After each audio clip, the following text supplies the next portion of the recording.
Introducción. Antes que ninguna otra cosa, es preciso ponerse de acuerdo sobre el sentido de la palabra esoterismo. Todo el mundo sabe que designa a priori doctrinas y métodos más o menos secretos porque se considera que sobrepasan las capacidades limitadas del común de los hombres. Ahora bien, lo que se trata de explicar es por qué esta perspectiva es posible e incluso necesaria, y cómo se aplica a los diversos planos de la existencia humana, todo esto partiendo de la idea de que se trata de esoterismo auténtico y no de esas falsificaciones o desviaciones, capaces de comprometer la palabra, sino la cosa, y que a menudo no hacen sino satisfacer una inclinación por la extravagancia. Ciertamente, todo esoterismo aparece como teñido de herejía desde el punto de vista del esoterismo correspondiente, lo que no podría evidentemente descalificarlo si es intrínsecamente ortodoxo, es decir, conforme a la verdad estricta y al simbolismo tradicional del que procede. Es verdad que el esoterismo más auténtico puede alejarse incidentalmente de este marco y referirse a simbolismos extraños, pero no podría ser sincretista en su propia sustancia. Por lo demás, lo que nos interesa aquí son menos los esoterismos históricos, tales como el pitagorismo, el Vedanta Sivaita o el Zen, que el esoterismo en sí, al que preferimos denominar Sofía Perennis y que en sí mismo es independiente de las formas particulares, puesto que constituye su esencia. Se nos podría objetar que es contradictorio hablar en público de cosas tan precarias desde el punto de vista de la inteligibilidad. Responderemos una vez más con los cabalistas que vale más que la sabiduría sea divulgada que no olvidada, haciendo abstracción de que solo nos dirigimos a aquellos que quieran leernos y comprendernos. Vivimos una época de confusión y de sed en que las ventajas de la comunicabilidad pesan más que las de la secretividad. Además, solo las tesis esotéricas pueden satisfacer las imperiosas necesidades de causalidad que suscitan las posiciones filosóficas y científicas del mundo moderno. A esto es preciso añadir que si las doctrinas esotéricas no son aceptadas como merecen serlo, no es siempre por falta de buena voluntad. Esta falta puede tener causas inexcusables o causas excusables, y en este último caso, que es a menudo cuestión de imaginación, se encuentra compensada por una actitud espiritual sin duda limitada, pero sin embargo positiva y eficaz. No pretendemos convertir a cualquiera que esté en paz con Dios, si lo está realmente, es decir, según la voluntad de Dios y con un corazón puro, y queremos asimismo subrayar que, en lo que nos concierne, la noción de esoterismo evoca mucho menos la superioridad intelectual que la totalidad de la verdad y los derechos imprescriptibles de la inteligencia, siempre en el clima de una relación humana, o sea, vivida, con el cielo. La idea de que los no esoteristas carecen por definición de inteligencia, o de que los esoteristas de facto están necesariamente provistos de ella, no anida, en todo caso, en nuestro espíritu. Como ya hemos hecho notar más de una vez en nuestras obras precedentes, parece que se hace cada vez más difícil admitir, desde el punto de vista de la ideología de nuestro tiempo, no solamente que tal o cual religión sea la única verdadera, sino también que haya una verdadera religión, cualquiera que ella sea, en la medida en que las religiones tienen una parte de responsabilidad en esta situación, en función de las limitaciones humanas, se la puede encontrar en las limitaciones de su cosmología y de su escatología, y también en su exclusivismo.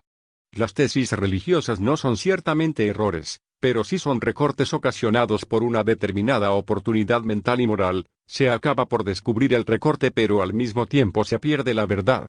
Ahora bien, solo el esoterismo puede explicar el recorte y restituir la verdad perdida. Al referirse a la verdad total, solo él puede dar respuestas que no sean ni fragmentarias ni estén comprometidas de antemano por un sesgo confesional.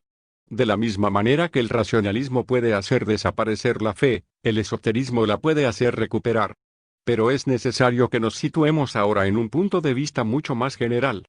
Según algunos, ninguna ideología ha salvado al mundo. Sin preocuparnos de las intenciones de este término, respondemos que ningún sistema espiritual, ninguna religión, ha tenido jamás este fin, porque de lo que se trata es únicamente de proporcionar a los hombres el medio de salvarse, no de salvarles a su pesar, y también de proporcionarles el medio de crear un marco favorable, o lo menos desfavorable posible, para la realización de este fin.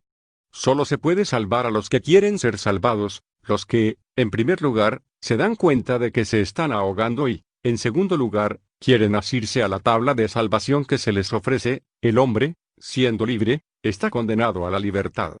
No son las verdades ni los métodos de liberación los que han hecho quiebra, son los hombres convertidos en adultos, por decirlo así, las circunstancias atenuantes, límite de los esoterismos ante ciertas experiencias, de una parte, y descubrimientos científicos, de otra, en ausencia de la capacidad de interpretarlos e integrarlos, estas circunstancias, decíamos, no bastan para disculpar a los hombres de hacerse insensibles a evidencias innatas y siempre palpables, y de cerrarse orgullosa y puerilmente a la misericordia.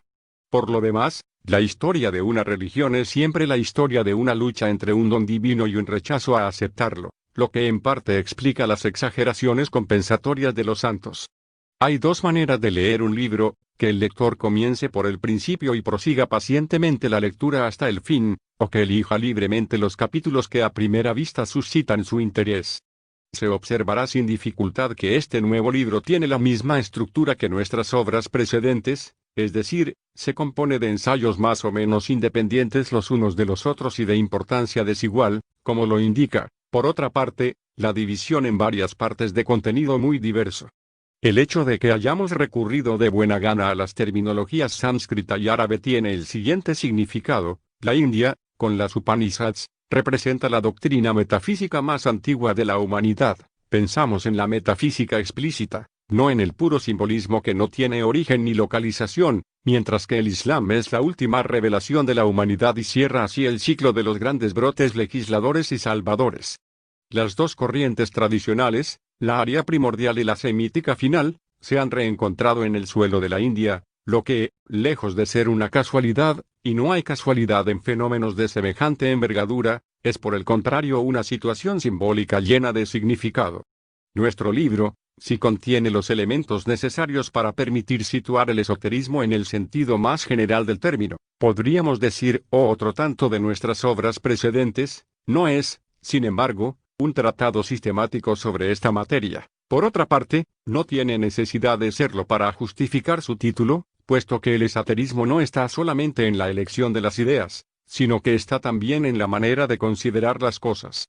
Esto quiere decir que se encontrarán en este libro temas que por sí mismos son independientes del dominio esotérico, pero sin embargo se integran en él desde nuestra perspectiva, y así contribuyen a comunicar no tanto doctrinas históricamente clarificables, cuanto una disciplina de pensamiento conforme a estas doctrinas o más bien a su esencia.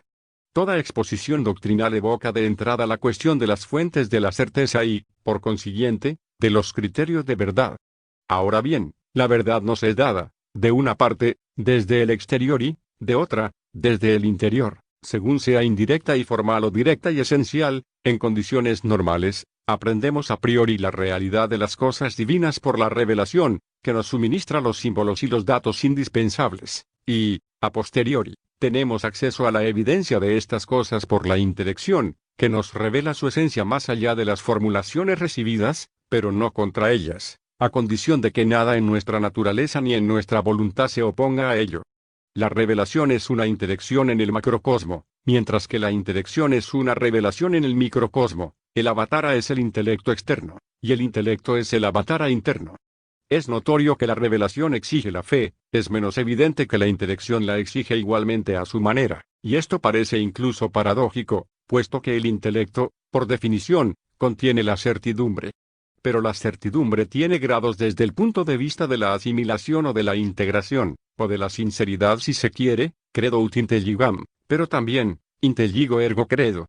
En el primer caso, la fe consiste en aceptar la verdad obtenida por el exterior y en aceptarla de una manera instintiva, volitiva y sentimental. En el segundo caso, la fe no consiste en aceptar la evidencia, lo que sería un pleonasmo, sino en hacerla penetrar en nuestro ser entero, lo que compromete igualmente, como en la fe religiosa, a la voluntad y el sentimiento.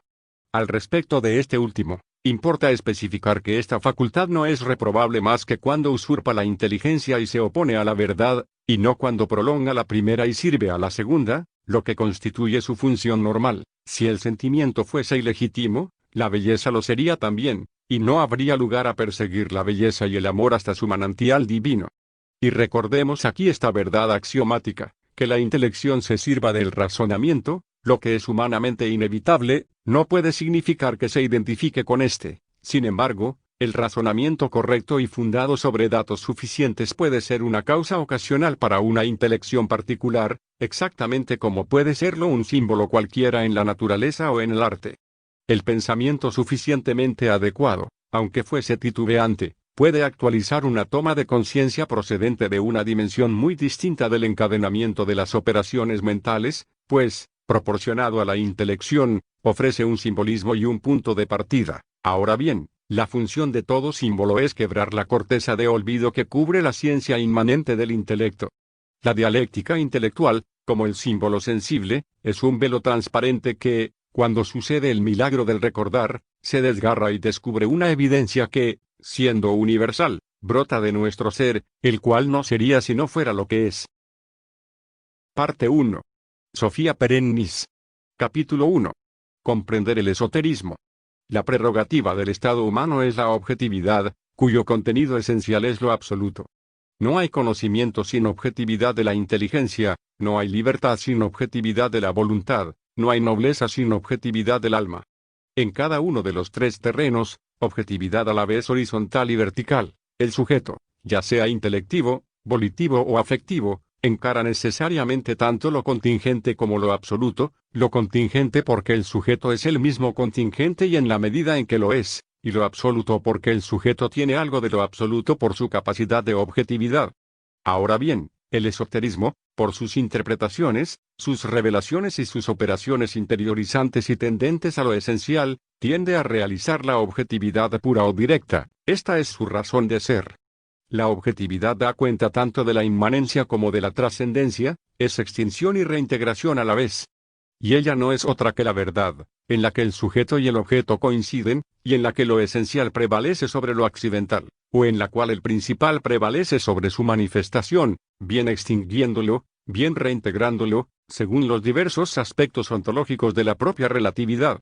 Quien dice objetividad, dice totalidad, y esto en todos los planos. Las doctrinas esotéricas realizan la totalidad en la misma medida en que realizan la objetividad. Lo que distingue la doctrina de un Sankara de la de un Ramanuja es precisamente la totalidad. Por una parte, la verdad parcial o indirecta puede salvar y, en este aspecto, puede bastarnos. Por otra parte, si Dios ha juzgado bueno darnos una comprensión que supere el mínimo necesario, nosotros no podemos hacer nada frente a esto y no estaríamos muy acertados quejándonos. El hombre posee ciertamente la libertad de cerrarse a tales evidencias, y es frecuente que lo haga por ignorancia o por comodidad, pero lo menos que se puede decir es que nada le obliga a ello. En resumen, la diferencia entre las dos perspectivas de que se trata no está solamente en la manera de considerar tal objeto, está también en los objetos que se consideran, es decir, que no solamente se habla de forma diferente de una misma cosa, se habla también de cosas diferentes, lo que es la evidencia misma. Sin embargo, si por una parte el mundo de la gnosis y el de la creencia son distintos, por otra, y desde otro punto de vista, se encuentran e incluso se interpenetran. Se nos dirá tal vez que tal o cual de nuestras consideraciones no tiene nada de específicamente esotérico o de gnóstico. Convenimos en ellos sin esfuerzo y somos los primeros en reconocerlo. Que las dos perspectivas de que se trata puedan y deban coincidir en bastantes puntos, y esto en diferentes niveles, es evidente, porque la verdad subyacente es una y porque también el hombre es uno. En el conocimiento, hay que distinguir la relación de analogía de la relación de identidad, porque es esto lo que fundamentalmente diferencia el pensamiento racional de la inspiración intelectual, en el sentido propio y riguroso de este adjetivo. La relación de analogía es la de la discontinuidad entre el centro y la periferia, las cosas creadas, incluidos los pensamientos, luego todo lo que constituye la manifestación cósmica, están separadas del principio, las realidades trascendentes captadas por el pensamiento están separadas del sujeto pensante. Esto equivale a decir que el conocimiento racional o mental es como un reflejo separado de su fuente luminosa, reflejo por lo demás expuesto a toda suerte de perturbaciones subjetivas. La relación de identidad, en cambio, es la de la continuidad entre el centro y la periferia, por consiguiente, se distingue de la relación de analogía como la estrella se distingue de los círculos concéntricos. La manifestación divina, alrededor de nosotros y en nosotros mismos, prolonga y proyecta el principio y se identifica con este bajo el aspecto, precisamente, de la cualidad divina inmanente. El sol es realmente el principio percibido a través de los velos existenciales, El agua es realmente la pasividad universal percibida a través de estos mismos velos en lo que concierne al conocimiento. No basta que esta relación sea simplemente pensada para conferir al razonamiento un carácter de divinidad, y por tanto de verdad y de infalibilidad.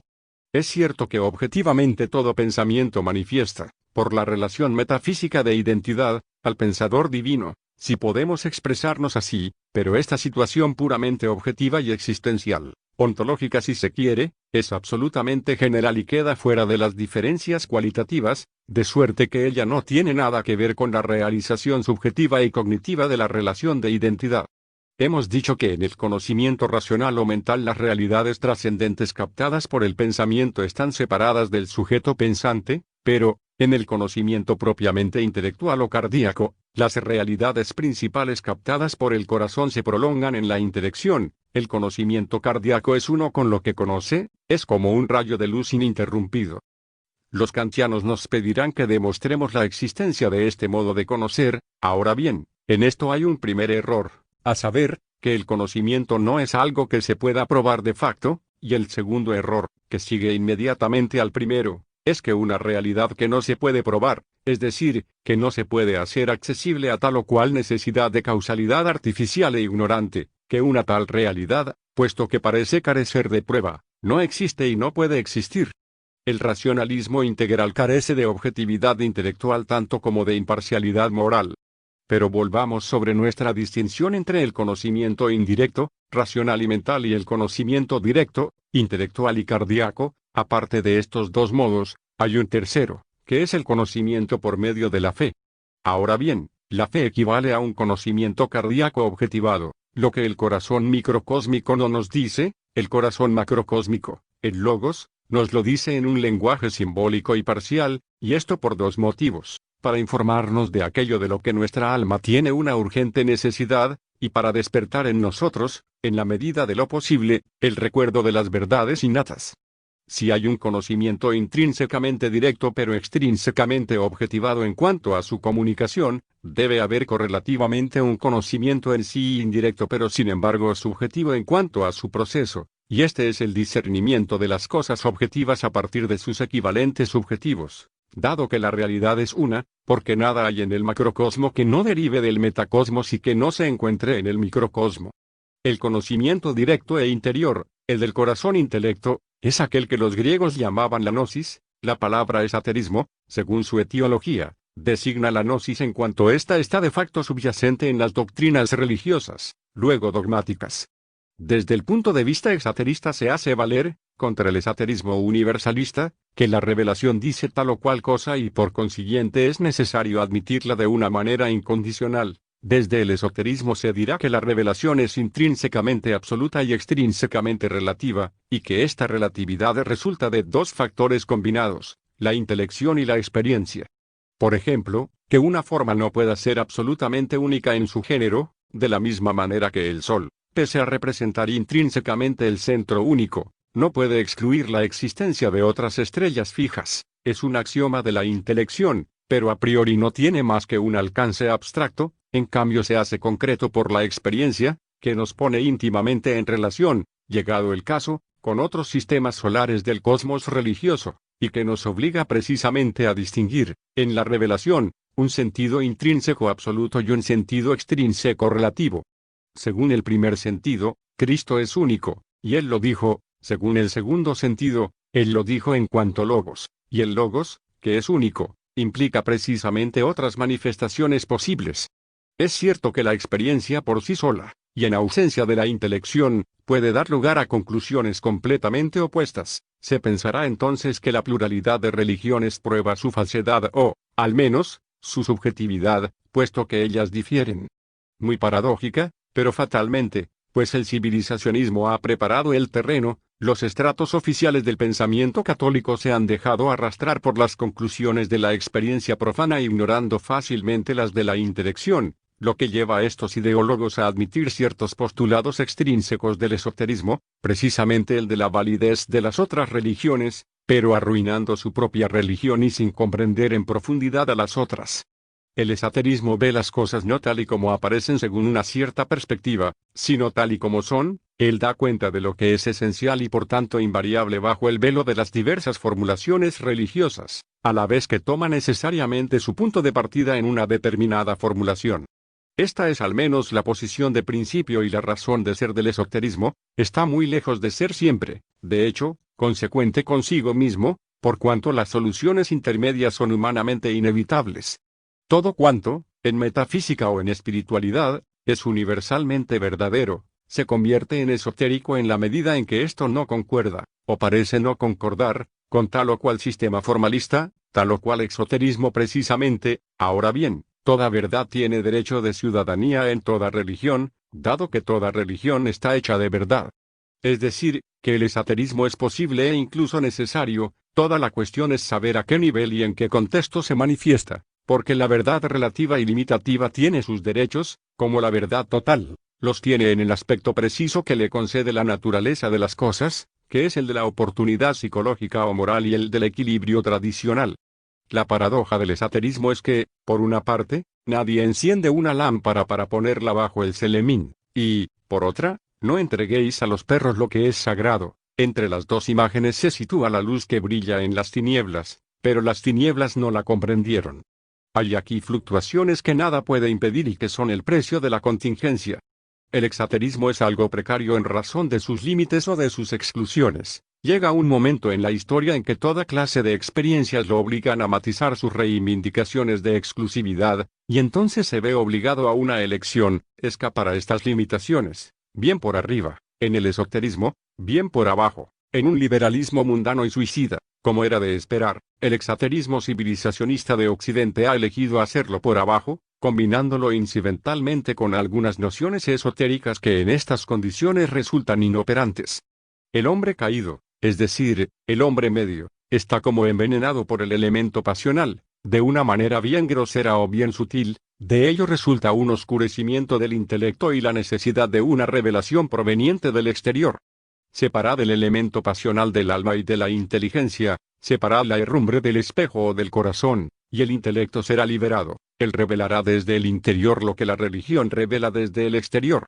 Ahora bien, esto es importante. Para poder hacerse entender por almas impregnadas de pasión, la religión debe adoptar un lenguaje, por así decirlo, pasional. De ahí el dogmatismo que excluye y el moralismo que esquematiza. Si el hombre medio o el hombre colectivo no fuera pasional, la revelación hablaría el lenguaje del intelecto y ya no habría exoterismo, ni por lo demás esoterismo como complemento oculto.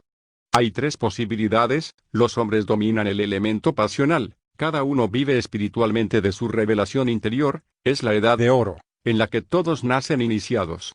Segunda posibilidad, los hombres están afectados por el elemento pasional hasta el punto de olvidar determinados aspectos de la verdad, de ahí la necesidad, o la oportunidad, de revelaciones externas, pero de espíritu metafísico, como las Upanishads.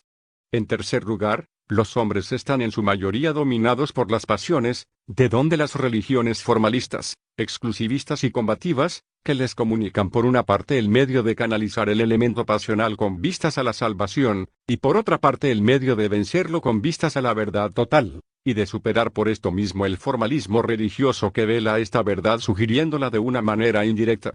La revelación religiosa es a la vez un velo de luz y una luz velada.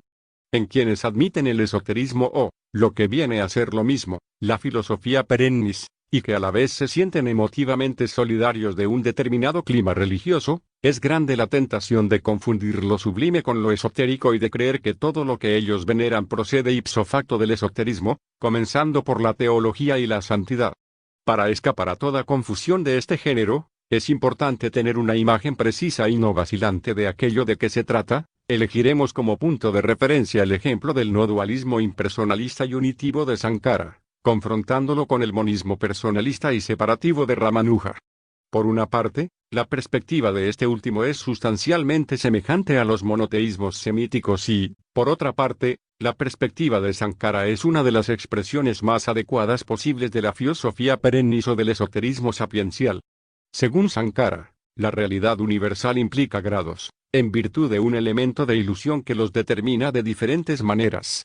Solo Atma o Brahma es absolutamente real, es el sí mismo inefable y suprapersonal del que derivan, y en el que participan, todas las conciencias relativas, y él está velado por Maya, que crea la ilusión de la separatividad y de la existencia, luego, del mundo, de las criaturas, de los objetos y de los sujetos.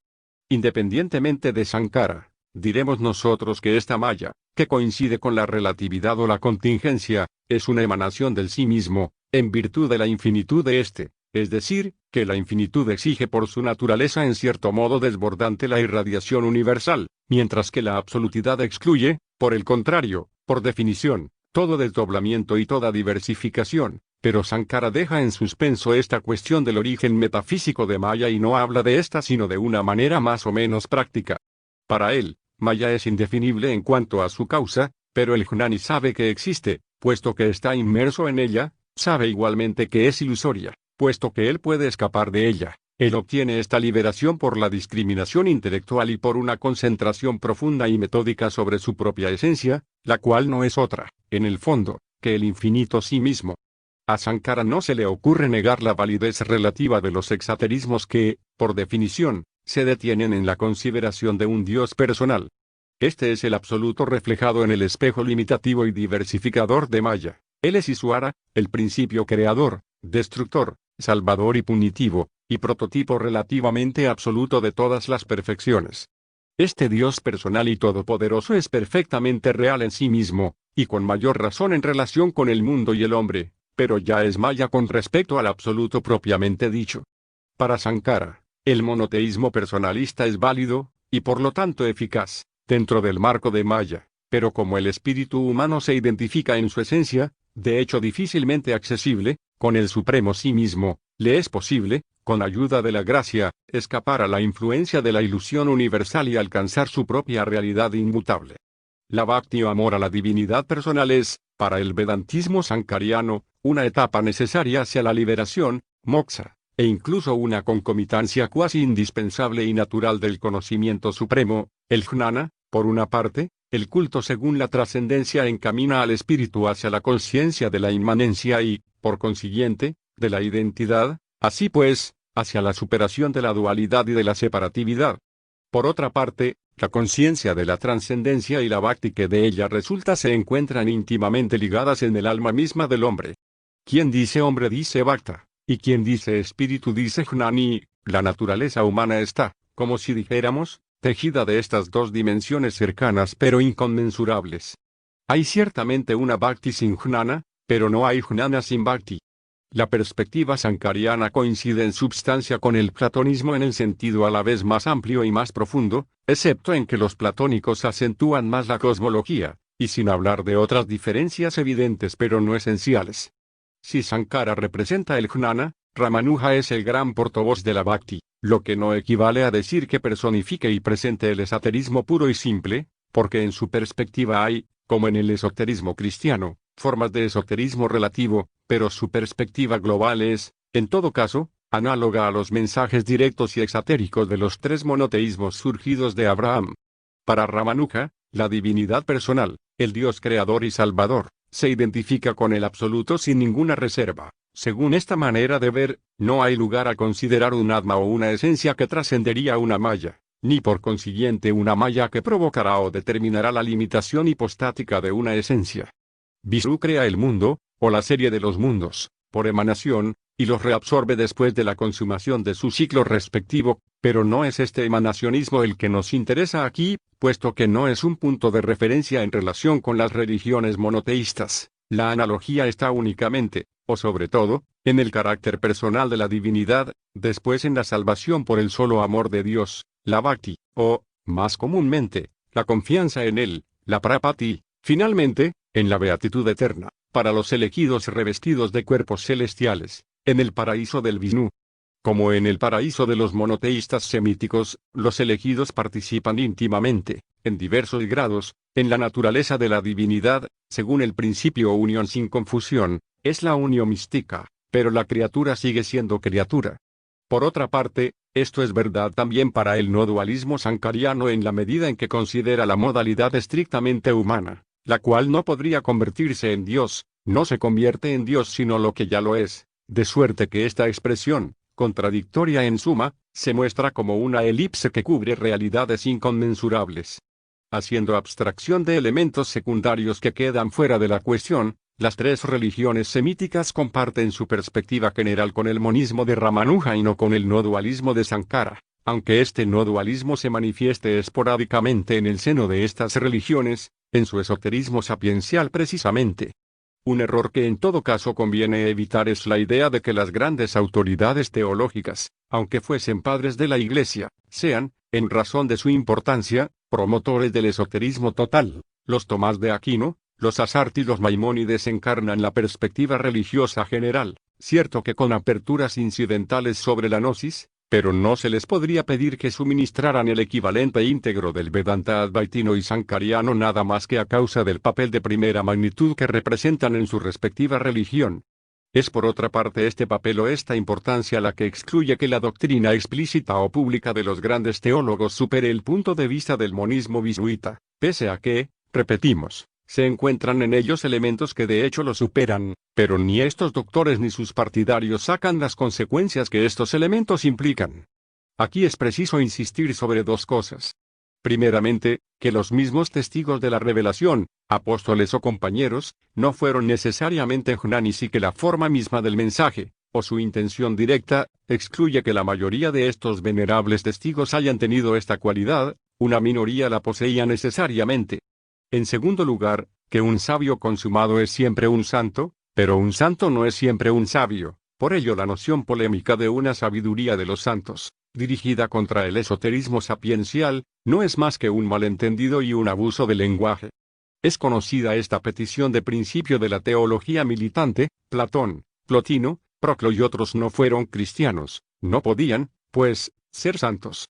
Por consiguiente, sus doctrinas proceden de la sabiduría según la carne, mientras que se debía deducir de la elevación de sus doctrinas su posible santidad, por cuanto el cristianismo, a fin de cuentas, no podría prescindir de ellos. En cuanto a la filosofía profana y propiamente racionalista de los griegos, que personifica especialmente Protágoras y de la que Aristóteles no queda por completo indemne, representa una desviación de la perspectiva que normalmente da lugar a la gnosis o al jnana, pero, cuando esta perspectiva se encuentra separada de la pura intelección o, lo que es lo mismo, de su razón de ser, se hace fatalmente hostil a la religión y se abre a todas las aventuras. Los sabios de Grecia no tenían necesidad de los padres de la Iglesia para saberlo, y los padres de la Iglesia no pudieron impedir que el mundo cristiano cayera en esta trampa. Por lo demás, por el civilizacionismo que ella hace suyo a fin de no dejar escapar ninguna gloria, la Iglesia asume paradójicamente la responsabilidad del mundo moderno, calificado de civilización cristiana, que no es, sin embargo, otra cosa que la excrescencia de la sabiduría humana estigmatizada por los padres. Como aquí hablamos de desviación intelectual, mencionaremos en esta ocasión dos oscurecimientos notorios de la perspectiva esotérica, a saber, la idolatría y el panteísmo, ambos surgidos de la idea de inmanencia en detrimento de la trascendencia, y conteniendo ambos prototipos legítimos, que coexisten por otra parte con las desviaciones y que hay que guardarse de confundir con ellas. Hay, sin embargo, tipos de idolatría que tienen un origen puramente mágico y empírico, como hay clases de panteísmo que no tienen más origen que las conjeturas de los filósofos. Sea lo que fuere, hay en la ecuación exotérica entre la inteligencia y el orgullo una enseñanza pertinente. Quien quiera hacer uso de su inteligencia sin riesgo de equivocarse debe poseer la virtud de la humildad, debe tener conciencia de sus límites, debe saber que la inteligencia no procede de él mismo, debe ser lo bastante prudente como para no juzgar nada sin los datos suficientes. Pero esta conciencia, o esta humildad, forma parte precisamente de la inteligencia en cuanto ésta implica por definición la objetividad. Si la humildad, no el humilitarismo sentimental con aplicaciones absurdas, constituye una cualificación sine qua non de la gnosis o del jnana es porque la sapiencia se funda sobre la inteligencia y porque ésta, al ser objetiva en la medida en que es integral, implica forzosamente la conciencia imparcial de lo que es, incluidos nuestros límites eventuales. El peligro de orgullo interviene con el racionalismo, es decir, con el prejuicio de fiarse de una inteligencia simplemente razonante y sin tener en cuenta los datos indispensables cuya ausencia ni siquiera se siente. Dicho esto, volvamos a la cuestión del esoterismo como fenómeno tradicional. Sería completamente falso creer que la gnosis se presenta, en el seno de una determinada religión, como una doctrina extraña y sobreañadida. Bien al contrario, lo que en cada religión suministra la clave para el esoterismo total o no dualista, no es ningún concepto secreto de carácter heterogéneo, es, por el contrario, la propia idea fuerza de la religión, y es necesario que sea así porque la religión, al presentarse con una exigencia absoluta, fuera de la Iglesia no hay salvación, se hace fiadora por esto mismo de la totalidad del mensaje y, por consiguiente, no puede excluir ninguna posibilidad esencial del espíritu humano. La gnosis cristiana tiene sin duda apoyos en Tomás de Aquino así como en Gregorio Palamas, pero estos apoyos se encuentran de hecho neutralizados por el bautismo general del cristianismo, a menos de aislarlos precisamente de este contexto. En todo caso, ellos no constituyen el fundamento de la sapiencia. La gnosis cristiana se apoya a priori, y necesariamente, sobre los misterios de la encarnación y la redención, y por tanto sobre el fenómeno cristiano en sí, como la gnosis musulmana, por su parte, se apoya ante todo sobre los misterios de la trascendencia y de la inmanencia, por consiguiente, sobre la verdad coránica o muhammadiana. Además, la gnosis de ambas religiones se funda sobre el misterio del amor divino, considerado en cada caso conforme a la acentuación característica. Amor de la teofanía a la vez divina y humana en el cristianismo, y amor del principio a la vez trascendente e inmanente en el Islam. Por lo que toca al esoterismo en sí, que no es otra cosa que la gnosis, debemos recordar dos cosas, aunque ya hayamos hablado de ellas en otras ocasiones. En primer lugar, es preciso distinguir entre un esoterismo absoluto y un esoterismo relativo. En segundo lugar, es preciso saber que el esoterismo, por una parte, prolonga el exoterismo, profundizándolo armoniosamente, porque la forma expresa la esencia y porque en este aspecto ambos son solidarios, pero por otra parte se opone a él, trascendiéndolo abruptamente, porque la esencia, por su ilimitación, es forzosamente irreductible a la forma, o dicho de otro modo, porque la forma, como límite, se opone a lo que es totalidad y libertad. Estos dos aspectos son fácilmente discernibles en el sufismo. Es verdad que las más de las veces se mezclan en él, sin que se pueda decir si, por parte de los autores, hay piadosa inconsciencia o simplemente prudencia, o, también, discreción espiritual. Esta mezcla es por otra parte algo natural hasta tanto no dé lugar a absurdos dialécticos. El ejemplo de los sufíes muestra, en todo caso, que se puede ser musulmán sin ser asarita, por las mismas razones y con el mismo derecho se puede ser cristiano sin ser escolástico ni palamita, o digamos más bien que se puede ser tomista sin aceptar el sensualismo aristotélico del Aquinate, como se puede ser palamita sin compartir los errores de Palama sobre los filósofos griegos y sobre sus doctrinas. En otros términos, se puede ser cristiano siendo platónico, puesto que no hay ninguna competencia entre un voluntarismo místico y una intelectualidad metafísica, haciendo abstracción del concepto semítico de la creatio ex nihilo. Este concepto o este símbolo concuerda por lo demás con el emanacionismo de los griegos desde el momento en que se contempla este según su propia intención y no según el razonamiento creacionista de los semitas, el cual es refractario al misterio de la inmanencia, es decir, de la relación de continuidad entre la causa y el efecto, y, por consiguiente, proyecta fácilmente la actividad divina en el tiempo humano. La creación pasa a ser entonces un acontecimiento histórico y un hecho gratuito, es decir, un hecho separado de las necesidades ontológicas enraizadas en la naturaleza divina. En continuidad, por otra parte, la libertad divina no podría excluir la perfección de necesidad, como tampoco ésta excluye aquella, según las relaciones que exige la naturaleza de Dios. Por último, nos es preciso insistir sobre el siguiente punto, que las verdades trascendentes sean inaccesibles a la lógica de tal individuo o de tal grupo humano no puede significar que ellas sean intrínsecamente y de jure contrarias a toda lógica, porque la eficacia de la lógica depende siempre, por una parte, de la envergadura intelectual del pensador y, por otra, de la amplitud de la información o del conocimiento de los datos indispensables. La metafísica no se considera como verdadera, por aquellos que la comprenden, porque se enuncia de una manera lógica, sino que se puede enunciar de una manera lógica porque es verdadera, sin que, con toda evidencia, su verdad pueda ser jamás comprometida por los eventuales fallos de la razón humana. En su celo por defender los derechos de la suprarracionalidad divina contra la lógica de facto fragmentaria, de los racionalistas, algunos llegan hasta a reivindicar para el orden divino e incluso simplemente espiritual un derecho a la irracionalidad, luego al ilogismo, como si pudiera haber un derecho al absurdo intrínseco. Afirmar que Cristo anduvo sobre las aguas no es en absoluto contrario a la lógica o a la razón, aunque se pueda desconocer el fundamento del prodigio, porque la ley de la gravedad es algo condicional, relativo, lo sepamos o no, e incluso sin saberlo, podemos al menos adivinarlo o tenerlo por posible, visto el nivel del fenómeno.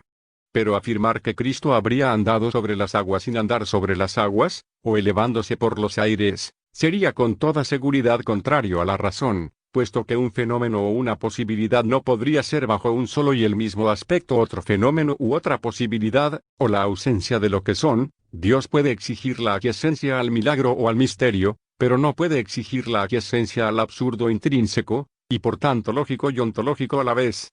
El ejemplo más próximo y por lo tanto el más notable de lo que nosotros llamamos un esoterismo relativo nos viene suministrado por el cristianismo, mientras que en el judaísmo y el islam el mensaje directo es exotérico, constituyendo el esoterismo el mensaje indirecto, porque es universal y, por consiguiente, supraformal. El cristianismo es relativamente esotérico en su propio mensaje directo.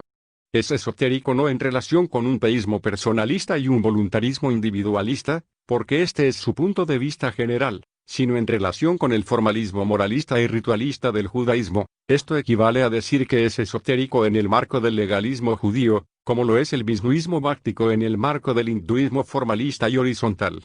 La idea inicial de Cristo, si nos es permitido expresarnos así, es en efecto que la razón de ser de la acción piadosa es la piedad de la intención, y que en ausencia de esta piedad la acción deja de ser piadosa. Vale más realizar la piedad interior que cumplir sin amor a Dios ni al prójimo, y hasta por hipocresía, las manifestaciones o soportes exteriores de esta piedad, porque ésta, precisamente, tiene toda su razón suficiente en el amor a Dios. El esoterismo de Bhakti supera las formas exteriores, a saber, las prescripciones, como el esoterismo de Gnosis, el jnana, supera las formas interiores, a saber, los dogmas antropomorfistas y las actitudes individualistas y sentimentales que a ellos se refieren. Sin embargo, todo esoterismo tiene necesidad de soportes doctrinales, rituales y morales, sin olvidar los soportes estéticos referentes a la contemplación. Quien dice hombre, dice forma. El hombre es el puente entre la forma y la esencia, o entre la carne y el espíritu. Cuando se habla de esoterismo cristiano no puede tratarse más que de tres cosas. Puede tratarse primeramente de gnosis crística, fundada sobre la persona, la enseñanza y los dones de Cristo y beneficiaria eventualmente de conceptos platónicos, lo que en metafísica no tiene nada de irregular. Esta gnosis se ha manifestado especialmente, aunque de una manera muy desigual, en escritos como los de Clemente de Alejandría, Orígenes, Dionisio el Areopagita, o el teólogo o el místico, si se prefiere, Escoto Erígena, el maestro Eckhart, Nicolás de Cusa, Jacobo M. Angelus Silesius. A continuación puede tratarse de algo completamente diferente, a saber, de esoterismo greco-latino, o próximo oriental, incorporado al cristianismo. Pensamos aquí ante todo en el hermetismo y en las iniciaciones artesanales. En este caso, el esoterismo es más o menos limitado e incluso fragmentario, reside más bien en el carácter sapiencial del método, hoy perdido, que en la doctrina y el fin. La doctrina era sobre todo cosmológica y, por consiguiente, el fin no sobrepasaba los pequeños misterios o la perfección horizontal, o primordial, si nos referimos a las condiciones ideales de la Edad de Oro.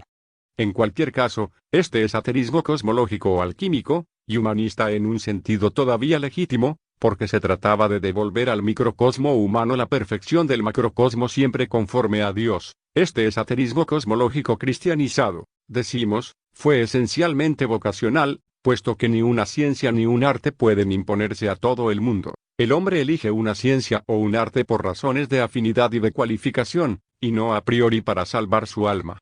Estando la salvación garantizada por la religión, el hombre puede, a posteriori, y sobre esta misma base, sacar provecho de sus dones y sus ocupaciones profesionales, y es incluso normal o necesario que lo haga cuando una ocupación ligada a un esoterismo alquímico o artesanal se imponga a él por un motivo cualquiera. Finalmente, y ante todo, fuera de toda consideración histórica o literaria, se puede y debe entender por esoterismo cristiano la verdad pura y simple, metafísica y espiritual, en cuanto se expresa o se manifiesta a través de las formas dogmáticas, rituales y de otra clase, del cristianismo, o, formulado en sentido inverso, Este esoterismo es el conjunto de los símbolos cristianos en cuanto ellos expresan o manifiestan la metafísica pura y la espiritualidad una y universal. Esto es independiente de la cuestión de saber hasta qué punto un Orígenes o un Clemente de Alejandría tenían conciencia de lo que se trataba, cuestión por lo demás superflua, puesto que es evidente que, por razones más o menos extrínsecas, ellos no podían tener conciencia de todos los aspectos del problema, por cuanto fueron ampliamente solidarios de la Bhakti que determina la perspectiva específica del cristianismo. En cualquier caso es importante no confundir el esoterismo de principio con el esoterismo de hecho, o una doctrina virtual, que tiene todos los derechos de la verdad, con una doctrina efectiva, que eventualmente no mantiene todo cuanto promete su propio punto de vista. En relación con el legalismo judío, el cristianismo es esotérico por el hecho de ser un mensaje de interioridad. Para él, la virtud interior tiene más importancia que la observancia exterior hasta el punto de abolir esta. Pero al ser voluntarista el punto de vista, este puede ser trascendido por una nueva interioridad, la de la pura intelección que reduce las formas particulares a sus esencias universales y que reemplaza el punto de vista de la penitencia por el del conocimiento purificador y liberador. La gnosis es de naturaleza crística en el sentido de que, por una parte, ella procede del logos, del intelecto a la vez trascendente e inmanente, y, por otra, es un mensaje de interioridad y, por consiguiente, de interiorización. Nos falta responder aquí a la objeción de que la actitud del esoterismo implica una especie de duplicidad hacia la religión, que se finge practicar a la vez que se da a las cosas un alcance diferente. Este es un recelo que no tiene en cuenta la perspectiva de la gnosis ni su asimilación por el alma, en virtud de las cuales la inteligencia y la sensibilidad combinan espontáneamente puntos de vista diferentes sin traicionar ni su realidad particular ni sus exigencias propias. La comprensión concreta de los niveles cósmicos y espirituales excluye toda mentira íntima. Hablar a Dios sabiendo que su personalidad necesariamente antropomorfa es un efecto de Maya no es menos sincero que hablar a un hombre sabiendo que también él, y con mayor razón, no es más que un efecto de Maya, como todos lo somos. De la misma manera, no es carecer de sinceridad pedir un favor a un hombre, sabiendo que el autor del don es forzosamente Dios. La personalidad divina, hemos dicho, es antropomorfa, además de que en realidad es el hombre quien se parece a Dios y no a la inversa. Dios se hace necesariamente hombre en sus contactos con la naturaleza humana. La lealtad religiosa no es otra cosa que la sinceridad de nuestras relaciones humanas con Dios, sobre la base de los medios que Él ha puesto a nuestra disposición. Al ser estos medios de orden formal, excluyen ipso facto otras formas sin que por ello les falte nada desde el punto de vista de nuestra relación con el cielo. En este sentido intrínseco, la forma es realmente única e irreemplazable, precisamente porque nuestra relación con Dios lo es. Sin embargo, esta unicidad del soporte intrínseco y la sinceridad de nuestro culto en el marco de este soporte no autorizan lo que podríamos llamar el nacionalismo religioso. Si condenamos esta actitud, inevitable para el término medio de los hombres, pero esta no es la cuestión, es porque ella implica opiniones contrarias a la verdad, tanto más contradictorias cuando el fiel reivindica una sabiduría esotérica y dispone de datos que le permiten confirmar los límites del formalismo religioso con el que se identifica sentimental y abusivamente. Para comprender bien la relación normal entre la religión común y la sapiencia, o entre la bhakti y el jnana, es preciso saber que en el hombre hay, en principio, una doble subjetividad, la del alma y la del espíritu. Ahora bien, una de dos, o el espíritu se reduce a la aceptación de los dogmas revelados, de suerte que solo el alma individual es el sujeto de la vía hacia Dios, o el espíritu tiene conciencia de su naturaleza y tiende hacia el fin hacia el que está adecuado, de suerte que es él, y no el yo, quien es el sujeto de la vía, sin abolir por ello las necesidades y los derechos de la subjetividad ordinaria, la del alma sensible e individual precisamente. El equilibrio de las dos subjetividades, la afectiva y la intelectiva, las cuales coinciden por otra parte necesariamente en un cierto punto, da lugar a la serenidad cuyo perfume nos ofrecen los escritos vedánticos. La mezcla errónea de las subjetividades, en los esoterismos parciales o mal desenvueltos, produce por el contrario esta contradicción que podríamos llamar paradójicamente un individualismo metafísico, a saber, una mística atormentada de manifestaciones a menudo irritantes, pero a fin de cuentas heroica y abierta a la misericordia. El sufismo nos ofrece ejemplos de esto. El ego como tal no puede reivindicar, en buena lógica, la experiencia de lo que está más allá de la egoidad. El hombre es el hombre y el sí mismo es el sí mismo. Es preciso guardarse de transferir el individualismo voluntarista y sentimental del celo religioso al plano de la conciencia transpersonal. No se puede querer la gnosis con una voluntad que sea contraria a la naturaleza de la gnosis. No somos nosotros quienes conocemos a Dios, es Dios quien se conoce en nosotros. La cuestión que se plantea aquí es la de saber cuál es el fondo del alma, si este fondo está hecho de celo interesado o si está hecho de contemplación desinteresada, dicho de otro modo, si el alma encuentra su felicidad y su expansión en una pasión dirigida hacia Dios, en el fervor por la recompensa celestial, lo que es ciertamente honorable sin agotar sin embargo toda la posibilidad espiritual del hombre, o si el alma encuentra su felicidad y su expansión en una profunda toma de conciencia de la naturaleza de las cosas, y por consiguiente en su retorno a la substancia de la que ella es un accidente. Por una parte, las dos cosas se excluyen, pero, por otra, se combinan. Todo es aquí cuestión de relaciones y de proporciones. La doctrina metafísica o esotérica se dirige a otra subjetividad que el mensaje religioso general, este habla a la voluntad y al hombre pasional, y aquella, a la inteligencia y al hombre contemplativo. El aspecto intelectual del esoterismo es la teología, mientras que el aspecto emocional del esoterismo es el sentido de la belleza en cuanto ella posee una virtud interiorizante, belleza de la naturaleza y del arte, y también, e incluso ante todo, belleza del alma, proyección lejana de la belleza de Dios. Esta compleja cuestión de la subjetividad merece, o exige, que le consagremos algunas consideraciones suplementarias, a riesgo de repetirnos sobre algún punto, pero con la esperanza de aportar precisiones, si no exhaustivas, al menos suficiente.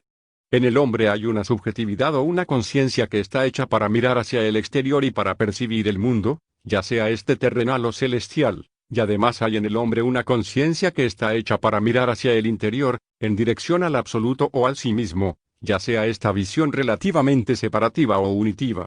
Es decir, que hay en el hombre una conciencia que es descendente y que obedece a la intención creadora de Dios, y otra que es ascendente y que obedece a la intención divina salvadora o liberadora. Las dos son inconmensurables, aunque entre ellas exista una región en la cual se entrecruzan y dan lugar a una subjetividad única, y a un equilibrio existencial entre las dos conciencias divergentes. Es por esto por lo que el hombre espiritualmente realizado puede ver a Dios en las cosas, y también los prototipos principales de las cosas en Dios. La conciencia psíquica y mental percibe las apariencias, la conciencia intelectual o cardíaca percibe la esencia, pero la conciencia intermedia vive de las dos dimensiones a la vez.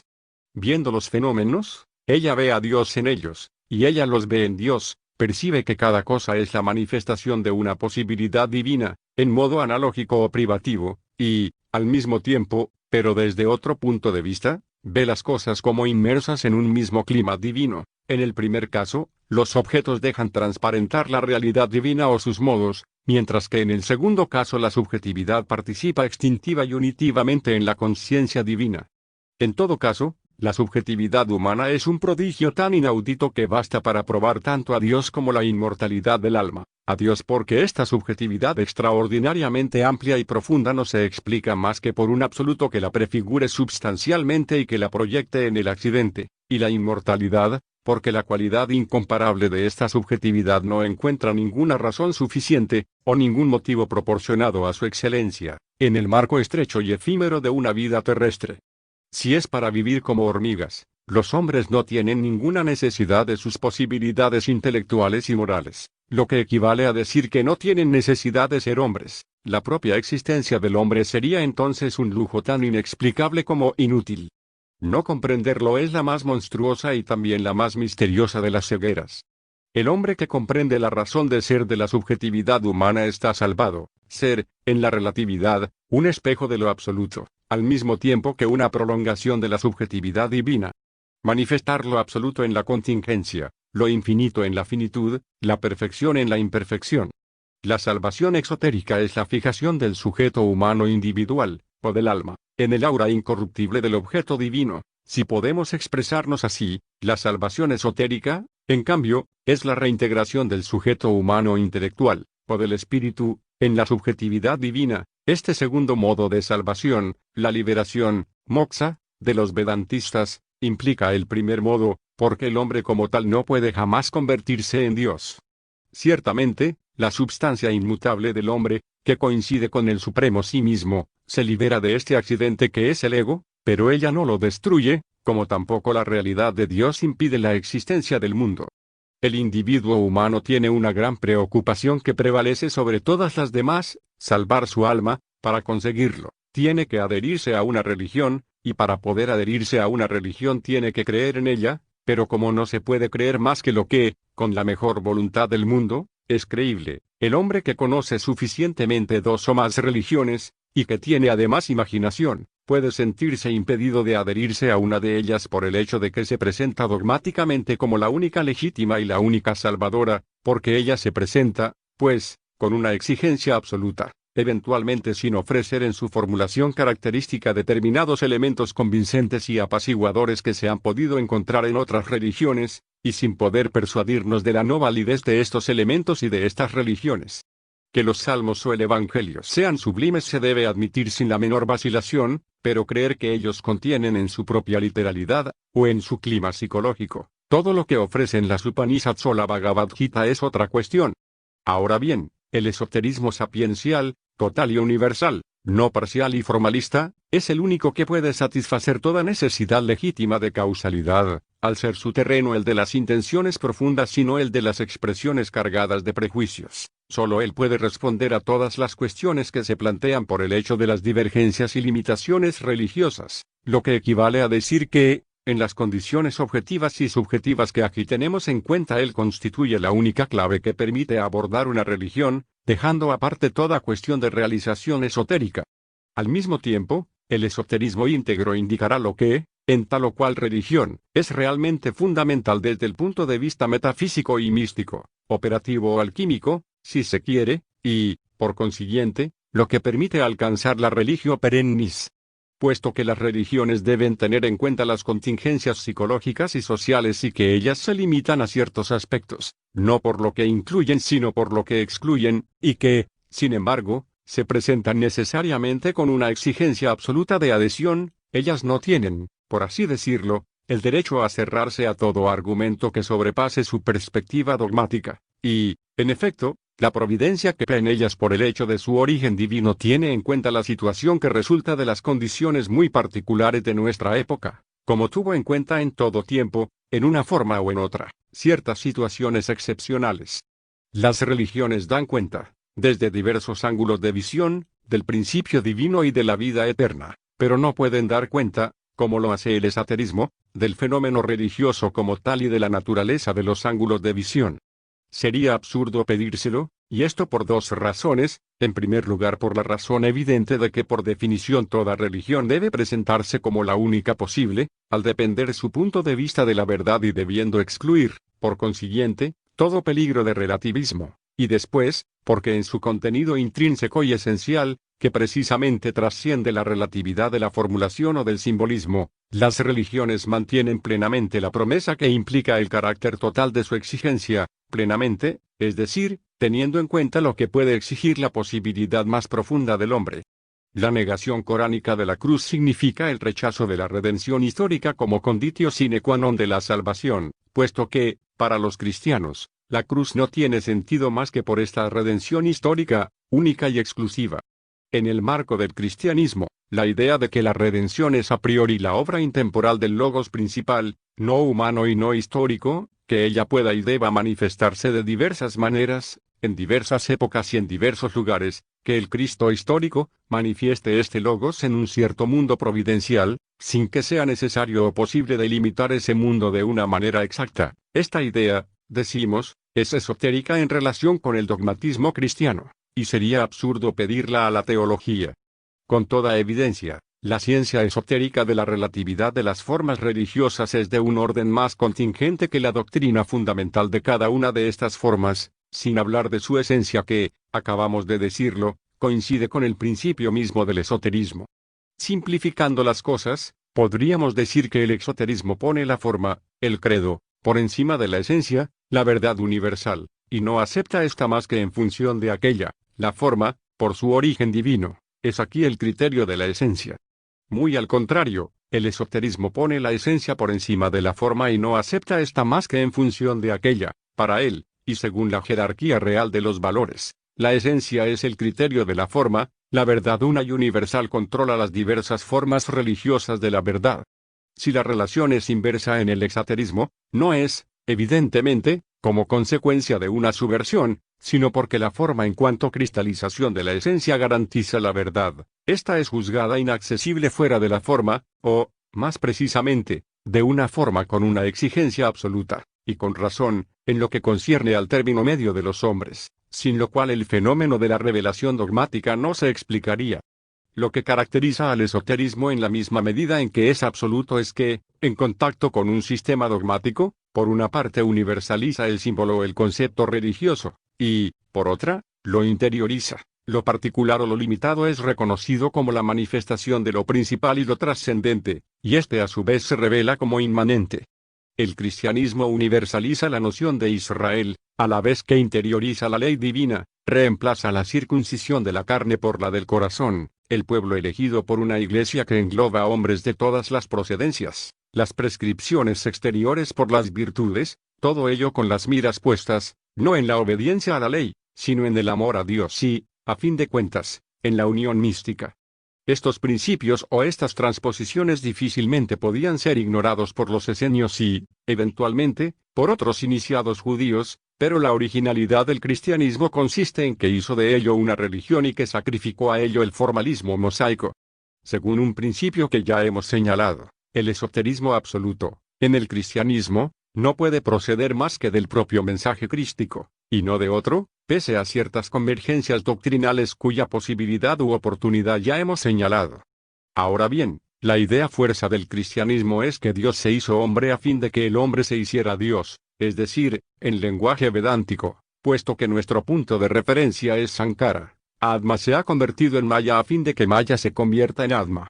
La unión con Cristo implica la identidad con Él, y nosotros añadiremos que la unión con la Virgen implica la identificación con el aspecto de dulzura y de infinitud del Logos, porque la Sakti del Absoluto es el infinito. Todas las cualidades y prerrogativas de María se dejan reducir a los perfumes de la divina infinitud. María es una dimensión de Jesús, la que él expresó al decir, mi yugo es suave y mi fardo ligero. Así pues, es ventajoso dirigirse a esta dimensión en particular a fin de alcanzar la totalidad. En sí misma, la Virgen personifica igualmente la sabiduría informal, por el hecho de que ella es la mujer vestida de sol y madre de la revelación, ella es la sabiduría en su aspecto de irradiación, luego de belleza y de misericordia. Mientras que en el Vedanta sankariano y no dualista es el intelecto esencial, la conciencia divina inmanente, el que a la reintegración en el sí mismo, en el cristianismo este intelecto salvador se objetiva y se personifica en Cristo y secundariamente en la Virgen. En el hinduismo, este mismo papel incumbe, según diferentes puntos de vista y a veces combinándose, ya al gran avatara o a su Sakti, ya al Gurú. La función del Cristo histórico es la de despertar y actualizar al Cristo interior. Ahora bien, a semejanza del Logos que Jesús manifiesta humana e históricamente, el Cristo interior o el corazón intelecto es universal y por tanto transpersonal. Él es verdadero hombre y verdadero Dios, y por consiguiente, hablando analógicamente, Maya y Atma, Samsara y Nirvana, juego de cubrimiento y de descubrimiento y realidad inmutable, drama cósmico y paz divina. Es un error fundamental confundir el Jnani con el racionalista, pese a que el racionalismo sea de hecho una desviación de la perspectiva intelectiva, porque el Jnanio, digamos, el intelectual por naturaleza, no desea ni pretende a priori conocer el fondo de las cosas, comprueba que ve lo que ve, es decir, que conoce lo que su discernimiento naturalmente sobrenatural le revela, lo quiera él o no, y se encuentra así en la situación de un hombre que fuese el único en ver nuestro sistema solar a partir de un punto en el espacio y que, por este hecho, conociera las causas de las estaciones, de los días y de las noches, del movimiento aparente de los astros, empezando por el Sol. La religión general, dogmática, formalista, es solidaria, analógicamente hablando, de lo que aparece a una subjetividad humana determinada. El esoterismo, mientras acepta este sistema de apariencia a título de simbolismo y en el plano de una bhakti concomitante, tiene conciencia de la relatividad de lo que podríamos llamar paradójicamente los fenómenos metafísicos. El racionalista, que reivindica una intelección cuyo principio sin duda concibe, pero de la que carece, y que confunde la razón con el intelecto, realiza una desviación comparable al falso inspiracionismo de las sectas heréticas, pero como la corrupción de lo mejor es lo peor, el racionalismo es mucho más nefasto que el falso misticismo, que al menos no ha intentado negar a Dios y la vida futura. Conviene recordar aquí lo que hemos dicho en otras ocasiones, a saber, que hay dos fuentes de certeza, exterior la una e interior la otra, la revelación y la intelección, habiendo usurpado el sentimentalismo la primera y el racionalismo la segunda. Ahora bien, de hecho, la intelección debe compaginarse con la revelación como la revelación debe iluminarse por la intelección. Por lo demás, es falso decir, como quieren los fideístas oportunamente sensualistas, que la razón no recibe sus contenidos más que de dos fuentes, a saber, del exterior y de lo alto. La asimetría del esquema indica ya su insuficiencia. En realidad, la razón puede recibir sus contenidos del exterior y del interior, de abajo y de arriba. Del exterior, los obtiene ya por los sentidos, ya por la revelación; del interior, los obtiene ya del alma, ya de la intelección. Es decir, que lo alto y lo bajo, o lo sobrenatural y lo natural, intervienen tanto en el interior como en el exterior, pudiendo por otra parte estos diversos factores combinarse en virtud de la transparencia metafísica de las cosas y conforme al principio platónico del recuerdo. El Jnana parte de la idea de que el hombre es libre para escoger su destino. Para los que desean salvarse, están los misterios y las iniciaciones; la muchedumbre de los profanos sigue su camino. La Bhakti convertida en religión, por el contrario, tiene de particular que intenta forzar a los hombres a salvarse, lo que tiene la ventaja de transformar ciertas naturalezas y la desventaja de crear la estrechez de espíritu y el fanatismo, en el sentido propio y no abusivo de estos términos. Aquí es necesario explicar dos paradojas, la de las iniciaciones artesanales y la del emperador. Las iniciaciones artesanales proceden del Jnana, pero reducido a una cosmología y una alquimia, como hemos observado más arriba. Se trata de devolver al hombre a la norma primordial, no por un heroísmo sentimental, sino simplemente fundándose en la naturaleza de las cosas y con la ayuda de un simbolismo artesanal. Ahora bien, es plausible que, en el caso de la masonería, esta perspectiva haya podido ceder el terreno a un universalismo humanista que no es más que la caricatura del punto de vista intelectivo, siendo la causa lejana el Renacimiento y la causa próxima el siglo de las luces. En cuanto al caso del emperador, tiene de paradójico que la función de este monarca por una parte concierne al mundo y no a la religión, y por otra parte continúa el papel de Pontifex Maximus de la religión romana, la cual fue de tipo Jnana por su originario y a pesar de la degeneración de su forma general y mayoritaria, es esta calidad de pontífice, por así decirlo gnóstica, o esta investidura celestial directa, de la que Dante y otros gibelinos parecen haber tenido conciencia plena, la que explica con qué derecho, y sin encontrar oposición, pudo Constantino convocar el concilio de Nicea. Esta misma cualidad, por difuminada que pudiera estar de hecho, explica la tolerancia y realismo de los emperadores con respecto a las minorías no cristianas, a las que a veces debían proteger contra los sacerdotes, y uno de cuyos ejemplos más patentes fue la entente entre cristianos y musulmanes en Sicilia bajo el emperador Federico II. La diferencia entre los puntos de vista exotérico y esotérico aparece claramente cuando se comparan las actitudes morales respectivas. Del lado del exaterismo, las virtudes dan fácilmente lugar a prejuicios que, por exceso de celo, se oponen a la realidad y por consiguiente a la inteligencia. Del lado del esoterismo de principio, el que es plenamente fiel a su naturaleza, no hay derecho superior al de la verdad, como lo estipula una máxima hindú. Y todo bien debe resultar de la naturaleza de las cosas y no de nuestros sentimientos en cuanto ellos pierden el rastro de esa naturaleza. Desde el punto de vista esotérico o sapiencial, la humildad por ejemplo no es el deseo de rebajarse ni la autosugestión de una bajeza que en realidad no se tiene, sino la conciencia de una bajeza en principio ontológica y luego personal, porque todo individuo tiene límites, si no defectos, y esta conciencia objetiva y desinteresada disuelve la ambición y la vanidad en sus raíces. Es decir, que el esoterismo o la sapiencia, no por medio de una tendencia sentimental autora de complicaciones inextricables, sino por medio de discernimiento y, por consiguiente, fuera de todo individualismo deformante y por lo demás inconfesado, la contradicción, inevitable, sin embargo, a su nivel, del exaterismo es la aspiración individualista a la superación de la hinchazón individual, es querer realizar la objetividad mediante la subjetividad. Por eso el hombre sentimentalmente humilde, luego humilde por celo, debe huir de las situaciones halagüeñas que para él significan tentaciones de orgullo, mientras que el hombre profundamente consciente de la naturaleza de las cosas no tiene nada de qué huir, porque los errores no pueden seducirle. En cualquier caso, esta distinción entre dos perspectivas concretas, porque no se trata de filosofía, quedaría sin duda demasiado esquemática si no añadiéramos que el hombre permanece siempre humano, es decir, que la actitud más objetiva va acompañada legítimamente de un elemento subjetivo en la medida en que este elemento no compromete la objetividad, y que, inversamente, la actitud más subjetiva se nutre forzosamente de un elemento objetivo, puesto que la humildad en sí misma está en función de una verdad. Es preciso tener en cuenta igualmente combinaciones entre las dos perspectivas en presencia, porque ocurre que un subjetivismo se encuentra aireado por un elemento de objetividad, y que, al contrario, un objetivismo se encuentra entorpecido por un elemento de subjetividad. El yin-yang chino, aparte sus otros significados, es un signo del hombre o, digamos, de la complejidad del alma. Lo que acabamos de decir de la humanidad se aplica igualmente a la caridad y a las demás virtudes, las cuales se encuentran por otra parte comprendidas todas, de una cierta manera, en la humildad. El hecho de que el exceso de un bien constituye un mal concierne, no a las virtudes en sí, sino a nuestro esfuerzo hacia ellas, porque este esfuerzo puede estar mal inspirado, no puede haber un exceso de virtud intrínseco, como no podría haber un exceso de objetividad o, lo que es lo mismo, de verdad. Uno de los modos de la dimensión esotérica es lo que se ha convenido en llamar el quietismo, del que queremos dar cuenta en pocas palabras.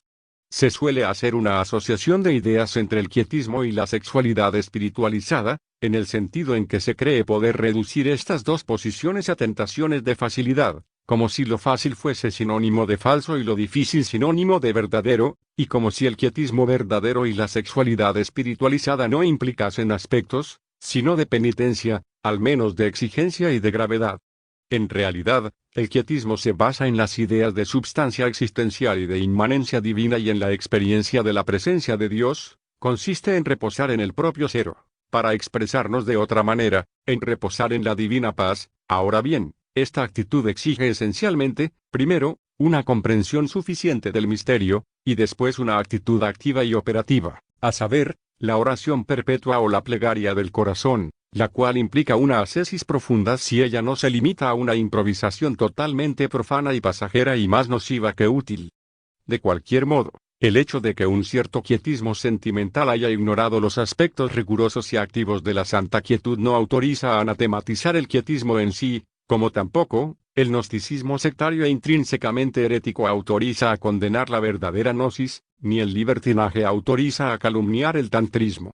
Además del reproche de facilidad, está el de inmoralidad. La espiritualidad que valoriza el elemento sexual parece como comprometida de antemano por su aparente búsqueda del placer, como si el placer pudiese despojar a un símbolo de su valor, y como si la experiencia sensible no se encontrase supercompensada por la experiencia contemplativa concomitante e interiorizadora, y, por último, como si el desagrado fuese un criterio de valor espiritual. Se reprocha también al quietismo el ser inmoral para el hecho de que admite un estado en que el hombre está más allá del pecado, idea que se refiere a una santidad, evidentemente incomprendida, en que los actos del hombre son como oro porque su substancia es el oro y todo cuanto toca se convierte en oro, lo que excluye con toda evidencia los actos intrínsecamente malos, sea respecto a Dios, sea respecto al prójimo. De hecho, el quietismo ha sido a menudo ascético, pero por su naturaleza admite sin reticencias la integración espiritual de la sexualidad, por cuanto se encuentra, por decirlo así, existencialmente en relación con la belleza, luego con el amor, o, más precisamente, con el aspecto contemplativo y apaciguante del amor. Pero este amor es también una muerte, amor igual mors, sin lo cual no sería espiritual. Soy negra pero bella.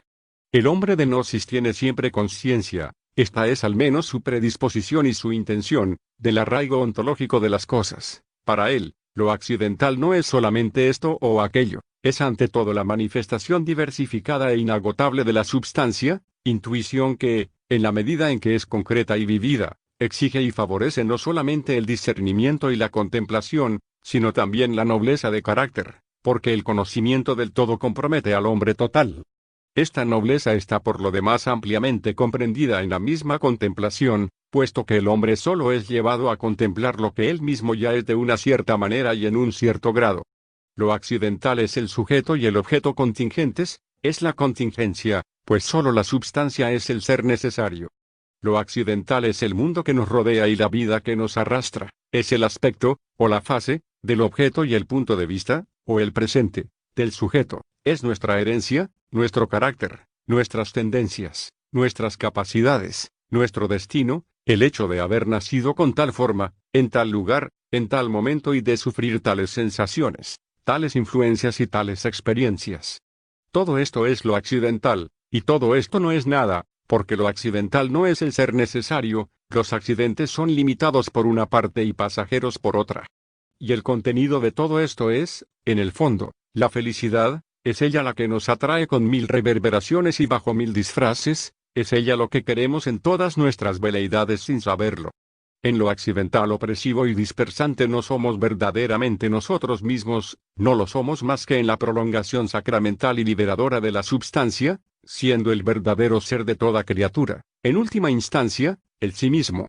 Si comparamos la divina substancia con el agua, podremos decir que los accidentes son como las olas, las gotas, la nieve, el hielo, fenómenos del mundo o fenómenos del alma.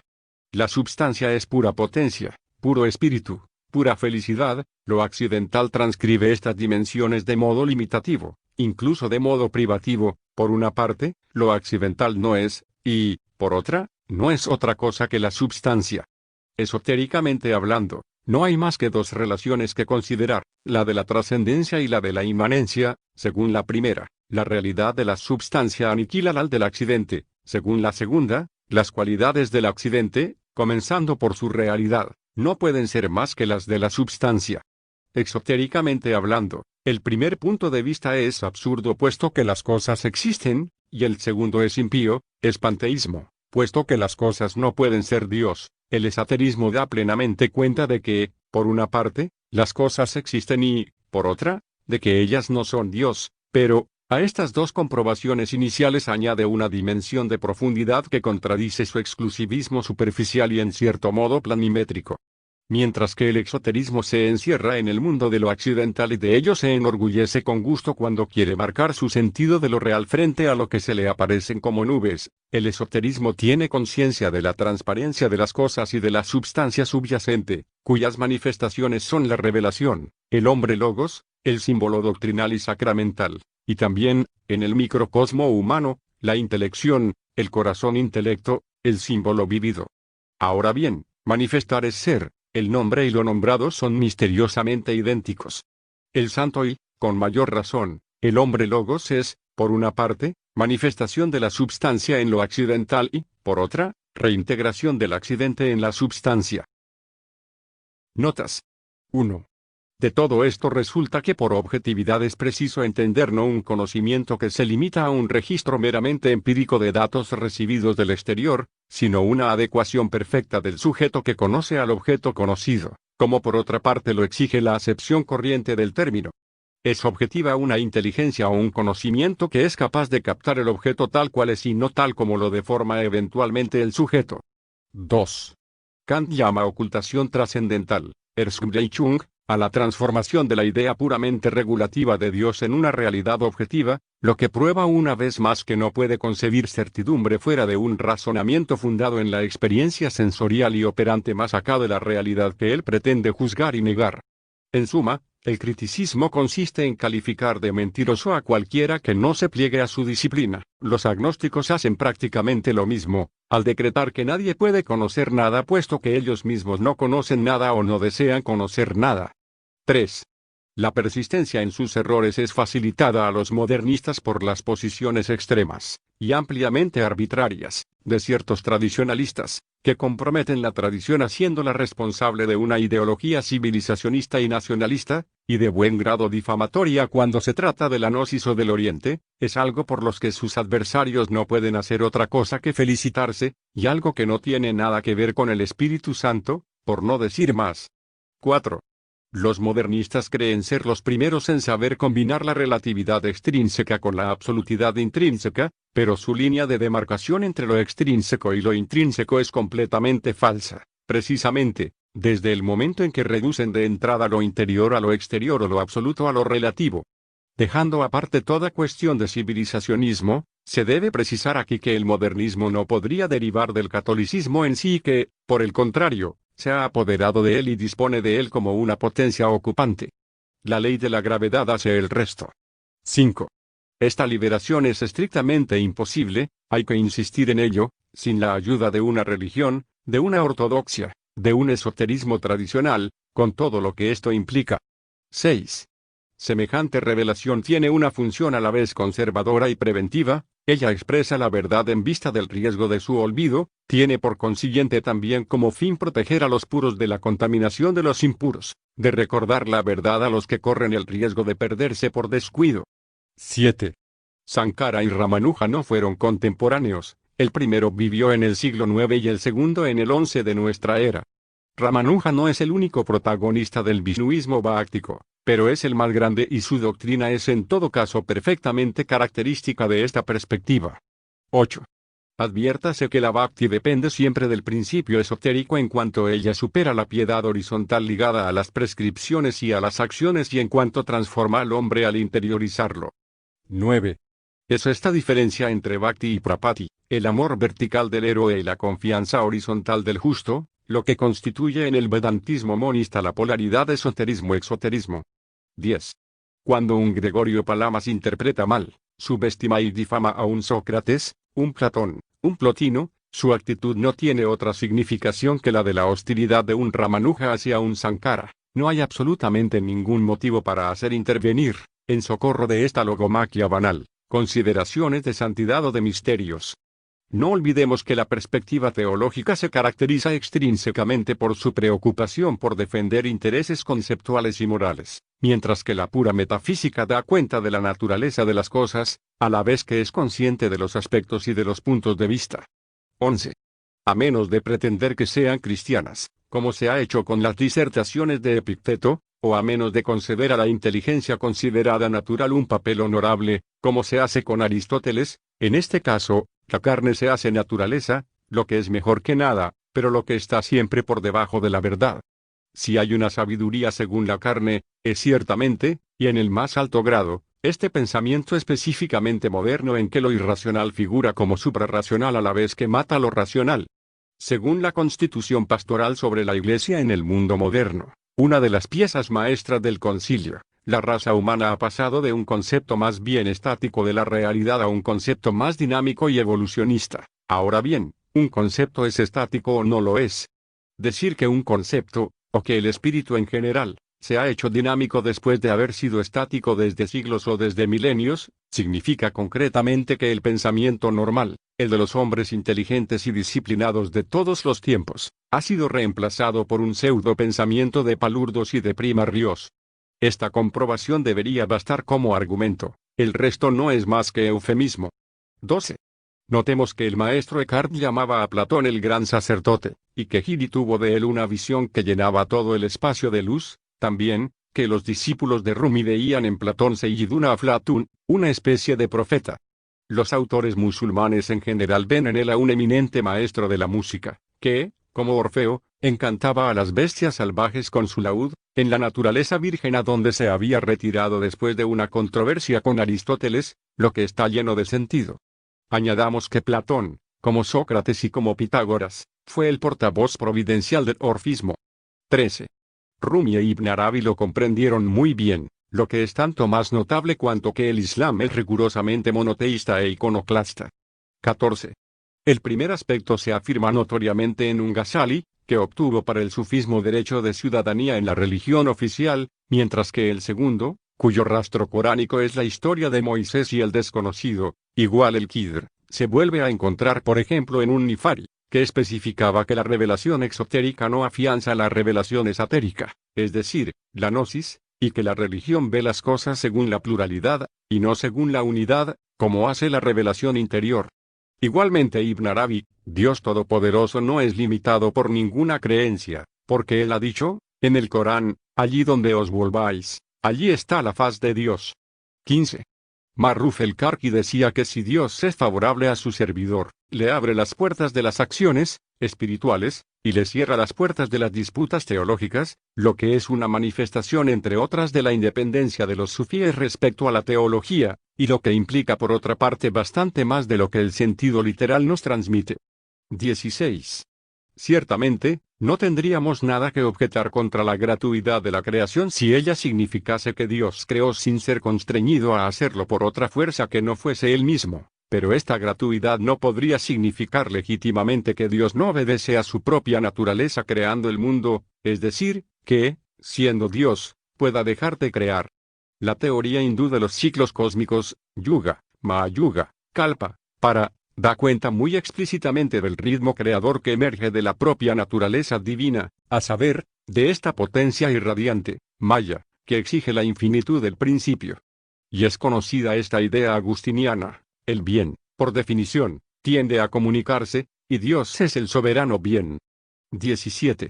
Queremos decir con esto que también los milagros tienen su mecanismo, pero el encadenamiento causal es entonces vertical y no horizontal. El rayo del desarrollo causal atraviesa varios planos existenciales en lugar de no operar más que en uno solo. 18. Según Santo Tomás de Aquino, los principios de la lógica residen en Dios, y es según ellos como debemos pensar, de manera que una contradicción entre nuestra inteligencia y la verdad fundada en Dios es imposible. Ciertamente los absurdos extrínsecos existen, pero en su caso no hay contrasentido más que por nuestra ignorancia o nuestra torpeza de espíritu.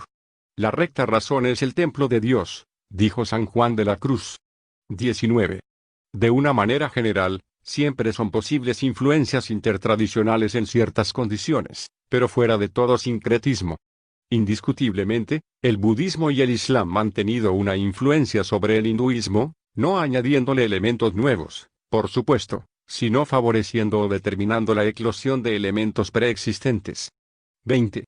En otros términos, se encuentran elementos de esoterismo sapiencial en el gnosticismo ortodoxo, el cual se prolonga en la teosofía de Boheme y de sus continuadores, después en la mística dionisiana de los renanos y por supuesto en el esicasmo, sin olvidar ese elemento parcial de esoterismo metódico que fue el quietismo de un Molinos, del que se encuentran huellas en San Francisco de Sales.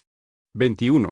Es sabido que, para el hindú contemplativo, esta especie de agilidad metafísica es como una segunda naturaleza y no presenta ninguna dificultad, es decir, que el hindú es particularmente sensible a lo que hemos llamado en más de una ocasión la transparencia metafísica de los fenómenos.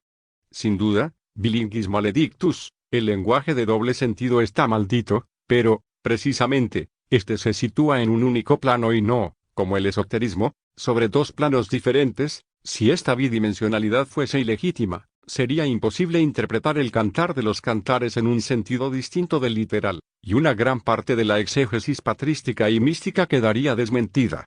Cristo hizo uso tanto de la parábola como de la metáfora. 22. A falta de estos datos o de estas informaciones, no hay motivo para formular este reproche de nacionalismo religioso. Por una parte, los sarracenos de la Edad Media no tenían para los cristianos más que una realidad simbólica, se ignoraba lo que es el Islam, y, por otra, los cristianos de esta época no disponían de ninguna medida objetiva o de ningún punto de comparación para poder comprobar la particularidad y las limitaciones de su propio universo.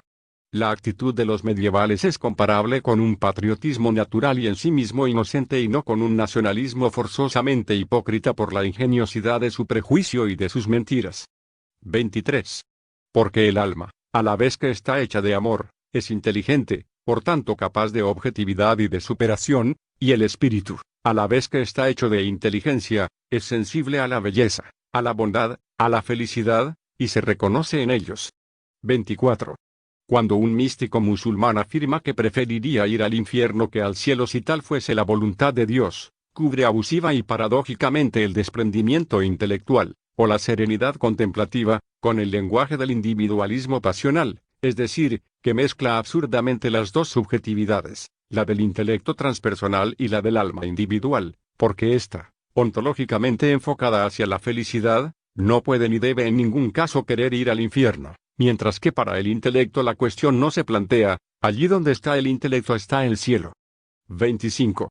El hecho de que en nuestra época todo es leído y todo es conocido tiene por consecuencia, en los medios religiosos, no que se acepten tal como son las espiritualidades ajenas, sino que se adopte a su respecto una actitud matizada y a menudo tolerante, salvo en ciertos medios que confunden la ortodoxia tradicional con un derecho a la calumnia y que dañan así la causa que se empeñan en defender. Rechazar el Islam es una cosa, pretender que cierra el paraíso a las mujeres o que los musulmanes no tienen ninguna virtud, es otra muy distinta. 26. En lenguaje budista, nirvana se ha hecho samsara a fin de que samsara se convierta en nirvana. El nirvana convertido en samsara es el Buda. Para los zenistas, la unión al Buda se hace en el vacío inmanente. Para los amidistas, se hace en el nombre misericordioso de Buda. 27. El rito de la comunión es el signo más evidente de esto. A este rito vivido pasivamente, aunque santamente, debe añadirse un complemento activo de naturaleza análoga, a saber, la invocación cuasi sacramental o eucarística del nombre de Jesús, la cual se remonta a los orígenes mismos del cristianismo. 28. Al no haber tenido Jesús un padre humano, su cuerpo y su sangre le venían de María, lo que sigue siendo verdadero para las especies eucarísticas y revela un nuevo aspecto de su cualidad de corredentora. 29. Según el bienaventurado P. Kolbe, Concepción Inmaculada es uno de los nombres del Espíritu Santo, y se puede afirmar que, al desposar a María, el Espíritu se ha casi encarnado en ella. Ella está unida al Espíritu Santo hasta el punto de poder presentarse en su nombre. Finalmente, la Inmaculada personifica la misericordia de Dios. 30. San Justino Mártir hace notar, en su primera apología, que Cristo es el primogénito de Dios y el Logos en el cual participa toda la raza humana, y concluye, los que vivieron de acuerdo con el Logos, igual intelecto, que está en todos los hombres, son cristianos, incluso si son llamados impíos, como Sócrates y Heráclito y otros entre los griegos. Los que vivieron por el Logos, y los que ahora viven así, son cristianos, sin temor y sin turbación. 31. Es con esta y, con mayor razón, con el Logos inmanente, con la que se relaciona el daimonion de Sócrates y también la máxima délfica, conócete a ti mismo. 32. Sin duda está permitido decir, grosso modo, que la iniciación artesanal representa una vía racional y operativa, pero a un nivel modesto y de una manera eventualmente fragmentaria, mientras que el exoterismo religioso equivale a una vía emocional y penitencial, pero a un nivel humanamente elevado. 33. El que no ama el vino, la mujer y el canto, será un loco toda su vida. Esta vieja sentencia alemana podría muy bien tener un origen esotérico que la aproximaría a expresiones análogas de Omar Khayyam y otros. El vino es, en efecto, el amor, según las tradiciones más diversas, sea la doctrina esotérica en cuanto ella es la embriaguez contemplativa pasajera, o permanente, Makam, la mujer es la belleza o la visión atractiva y liberadora de Dios en las formas que lo manifiestan, o que manifiestan su radiante bondad. El eterno femenino representa también esta misma bondad, en cuanto ella perdona, acoge y unifica, liberándonos de los endurecimientos formales y otros. Por último, el canto es la oración quinta esencial del corazón, la alabanza que hace fundirse el corazón y lo reintegra en la esencia. Es muy poco verosímil, dicho sea de paso, no que Lutero haya pronunciado esta sentencia, como se afirma, sino que sea su autor, porque ella existe también en una forma italiana sin que se pueda indicar su origen, según parece, chi non ama il vino, la donna e il canto, un passo egli sarà e mai un santo. En esta forma, la intención esotérica se encuentra incluso reforzada por la alusión a la santidad, no será jamás un santo, según el esoterismo, aquel que no ha conocido estas tres cosas, vino, donna y canto. También Omar ibn el-Farid en su Camilla, no ha vivido aquí abajo quien haya vivido sin embriaguez. El hombre sin inteligencia es precisamente el loco, narro passo, es decir, el profano o el mundano. 34. Exotéricamente, se dirá que somos infieles a nosotros mismos en el pecado, lo que es verdad, pero insuficiente. Somos infieles también en esos antros de sueño que nos seducen y nos aprisionan, y que para la mayoría de los hombres constituyen la vida real. Son esos antros los que alimentan el mercado de veneno que es la cultura mundana. El sueño terreno es un pecado indirecto, sin duda, él no excluye la práctica religiosa, pero compromete el amor a Dios, salvo cuando es de tal naturaleza que pueda insertarse en él a título transitorio, gracias a una apertura hacia lo alto que comunique un perfume ya celestial e invite a la superación. 35. Esto es lo que representan respectivamente, en el Islam, la noche del destino, Lailat el-Qadr, y la noche de la ascensión, Lailat el-Mirraj,